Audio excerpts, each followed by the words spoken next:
semuanya, selamat datang dalam video pembelajaran biologi. Kali ini kita akan membahas mengenai metode ilmiah, sebuah fondasi utama dalam mencapai pengetahuan ilmiah yang valid dan dapat dipercaya. Memangnya apa sih metode ilmiah itu? Pernah tidak kalian memakan makanan yang berisi banyak cabai? Terasa pedas bukan? Kemudian, kalian bertanya-tanya, mengapa cabai bisa membuat makanan menjadi pedas? Lalu, bagaimana caranya supaya rasa pedas di lidah dapat reda dengan cepat? Kalau kalian pernah mengalami hal tersebut, itu tandanya kalian punya potensi menjadi seorang peneliti. Wah, keren sekali bukan? Menjadi seseorang yang menemukan penemuan-penemuan hebat seperti Alexander Fleming yang bisa menemukan antibiotik. Dengan rasa ingin tahu yang tinggi dan kepekaan terhadap lingkungan sekitar, seorang peneliti dapat menemukan penemuan-penemuan yang dapat berguna bagi khalayak banyak. Untuk dapat melakukan penelitian dan menemukan penemuan-penemuan hebat, seorang peneliti juga harus menerapkan metode ilmiah. Baiklah, mari kita bahas apa itu metode ilmiah. Metode ilmiah dapat didefinisikan sebagai sebuah pendekatan logis yang dilakukan oleh seorang peneliti untuk menjawab atau menemukan solusi dari sebuah pertanyaan. Dengan kata lain, metode ilmiah adalah serangkaian langkah logis dan terstruktur yang digunakan para peneliti untuk menguji hipotesis, menjawab pertanyaan, dan mendapatkan pemahaman mendalam tentang fenomena alam dan sosial. Metode ilmiah dilakukan dengan tujuan untuk meminimalisir terjadinya kesalahan dalam suatu penelitian. Sehingga, seseorang yang menerapkan metode ilmiah dengan baik akan merasa percaya diri dengan hasil penelitian yang akurat. Secara umum, metode ilmiah dilakukan dalam beberapa langkah dasar, yaitu: pertama, kita harus merumuskan permasalahan, selanjutnya mengumpulkan informasi mengenai permasalahan tersebut, lalu membuat hipotesis, dilanjutkan dengan menguji hipotesis dengan melakukan eksperimen, dan kemudian melakukan analisis data. Dari hasil observasi, selanjutnya yang dilakukan adalah membuat kesimpulan penelitian, menentukan apakah hipotesis diterima atau ditolak. Serta langkah terakhir adalah melaporkan atau mengomunikasikan kesimpulan. 1. Merumuskan permasalahan. Rumusan masalah penelitian adalah pernyataan yang jelas dan terfokus mengenai masalah yang ingin dipecahkan atau pertanyaan yang ingin dijawab melalui penelitian. Rumusan masalah ini membantu peneliti dalam merancang metodologi penelitian yang sesuai, mengumpulkan data yang relevan, dan menganalisis hasil penelitian untuk mencapai kesimpulan yang solid.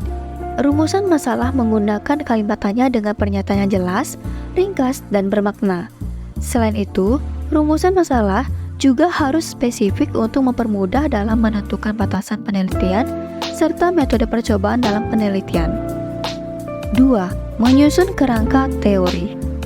Setelah masalah dirumuskan, diperlukan informasi berupa teori yang berhubungan dengan rumusan masalah.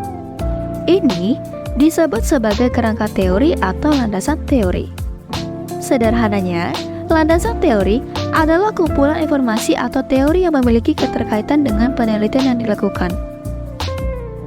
Dalam pengumpulan informasi, dapat dilakukan dengan dua cara, yaitu studi pustaka atau tertulis, dan lisan.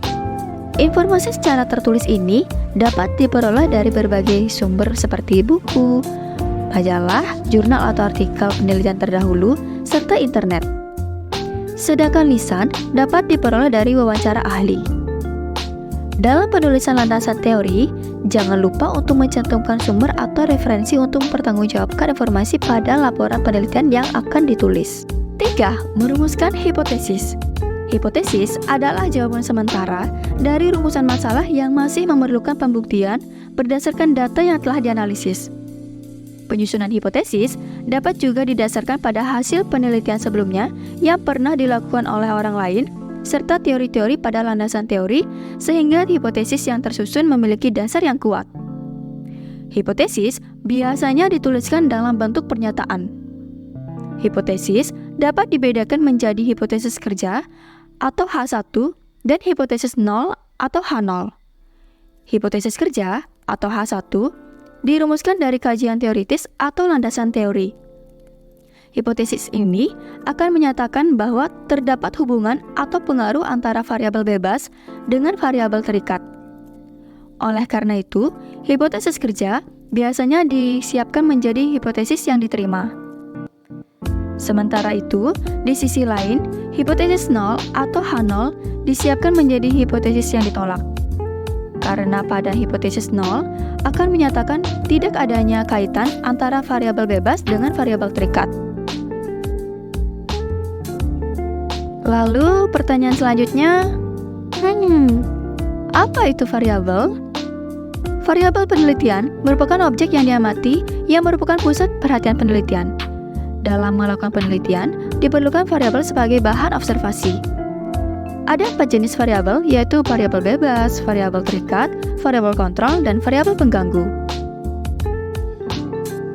Pertama, mari kita bahas mengenai variabel bebas.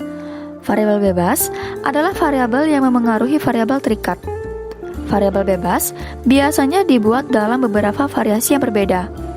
Secara sederhana, variabel bebas adalah penyebab dalam percobaan. Kedua, variabel terikat. Variabel ini adalah variabel yang dipengaruhi oleh variabel bebas. Variabel terikat merupakan variabel yang tengah diobservasi. Selanjutnya, variabel kontrol merupakan segala sesuatu yang dipertahankan dalam kondisi yang sama. Adanya variabel kontrol adalah supaya kita mengetahui bahwa hasil atau pengaruh yang terlihat pada variabel terikat murni benar-benar akibat atau pengaruh dari variabel bebas, bukan dari variabel lainnya. Dan terakhir adalah variabel pengganggu. Variabel ini merupakan variabel yang tidak diinginkan atau tidak dikehendaki, tapi dapat memengaruhi suatu percobaan. Oleh karena itu, variabel pengganggu ini harus dihilangkan atau diminimalisir supaya tidak mengganggu penelitian. Langkah keempat, melakukan eksperimen. Eksperimen atau percobaan dilakukan untuk menguji hipotesis. Hipotesis dikatakan teruji jika semua gejala yang timbul pada penelitian tidak bertentangan dengan hipotesis tersebut. Pengujian hipotesis atau kegiatan percobaan ini dilakukan dengan cara: pertama, menentukan variabel bebas, variabel terikat, dan variabel kontrol. Kemudian, menyusun langkah kerja, alat dan bahan yang dibutuhkan, serta waktu percobaan. Ketiga, melakukan percobaan dan mengumpulkan data. Dan terakhir, menganalisis data yang diperoleh dari percobaan. Secara sederhana, data eksperimen dapat dibedakan menjadi 2 macam, yaitu data kuantitatif dan data kualitatif. Data kuantitatif merupakan data yang dinyatakan dalam bentuk angka atau kuantitas yang dapat diukur. Data ini menggambarkan jumlah, ukuran, atau besaran dari suatu variabel. Contohnya seperti tinggi batang tanaman, lebar daun, jumlah daun, ataupun berat buah. Sedangkan data kualitatif merupakan data yang dinyatakan dalam bentuk deskriptif atau kata-kata yang menggambarkan sifat atau karakteristik suatu objek atau variabel. Data ini tidak dapat diukur secara matematis, misalnya seperti aroma, warna, rasa buah, dan lain-lain. Setelah melakukan percobaan dan eksperimen, langkah kelima adalah mengolah dan menganalisis data. Data yang telah diperoleh dari hasil eksperimen selanjutnya diolah dan dianalisis. Setelah menganalisis data eksperimen, maka selanjutnya kita dapat menarik kesimpulan. Kesimpulan merupakan jawaban dari rumusan masalah. Berdasarkan hasil analisis, peneliti menentukan apakah hipotesis dapat diterima atau ditolak. Penyusunan kesimpulan berdasarkan bukti atau data yang ada. Langkah terakhir adalah publikasi hasil penelitian. Setelah memperoleh kesimpulan, langkah berikutnya adalah mempublikasikan hasil penelitian. Agar hasil percobaan atau penelitian menjadi lebih bermanfaat, maka hasil penelitian tersebut hendaknya disampaikan kepada masyarakat melalui berbagai forum ilmiah seperti seminar, lokakarya, dan simposium. Hasil penelitian juga dapat dipublikasikan melalui buku dan jurnal ilmiah dalam bentuk laporan penelitian. Dalam menuliskan laporan penelitian, peneliti harus memperhatikan sistematika laporan penelitian sebagai berikut. 1. Judul penelitian. Berisi kata-kata yang singkat, padat, dan jelas yang menggambarkan tentang isi penelitian. 2.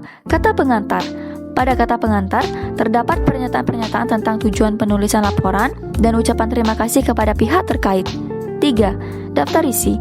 Daftar isi berisi judul dan nomor halaman tempat bab, bagian, dan subbab bagian tersebut terletak. 4. Daftar tabel. Daftar tabel berisi nomor tabel, judul tabel, dan nomor halaman tempat tabel tersebut terletak. 5. Daftar gambar. Berisi nomor gambar, judul gambar, dan nomor halaman tempat gambar tersebut terletak. 6. Daftar lampiran. Daftar lampiran berisi nomor lampiran, judul lampiran, dan nomor halaman tempat lampiran tersebut terletak. 7. Abstrak. Berisi ringkasan dari keseluruhan isi laporan. Selanjutnya, yang ke-8, bab 1 pendahuluan. Berisi latar belakang masalah, rumusan masalah, tujuan penelitian, dan manfaat penelitian. Bab 2, tinjauan pustaka.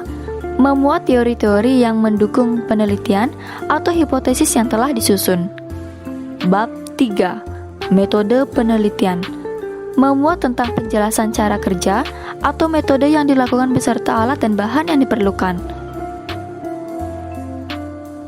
Kemudian, hasil dan pembahasan. Menyajikan data-data penelitian beserta analisis datanya berupa apa saja yang terjadi pada penelitian, pengolahan data, serta penjelasan data yang diperoleh dan dihubungkan dengan teori dan kenyataan di lapangan. Kesimpulan dan saran.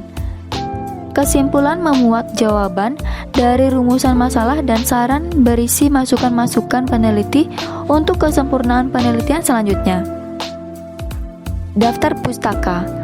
Memuat daftar judul, jurnal, maupun website yang digunakan sebagai sumber referensi dalam penyampaian laporan. Terakhir, lampiran.